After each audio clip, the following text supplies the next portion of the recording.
रखिएगा, अकल बादाम खाने से नहीं, ठोकर खाने से आती है। हमने इतिहास से यह सीखा है कि इतिहास से कोई कुछ नहीं सीखता।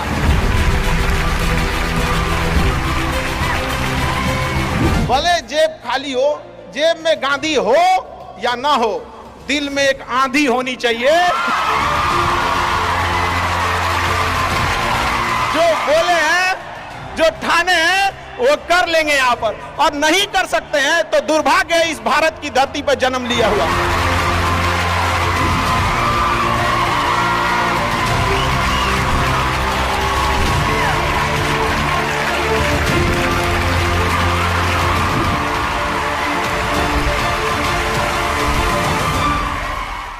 भारत में एंटरप्रेन्योर इतने बड़े संख्या में आ रहे हैं और काफी खुशी हुई इस चीज को देखकर कि भारत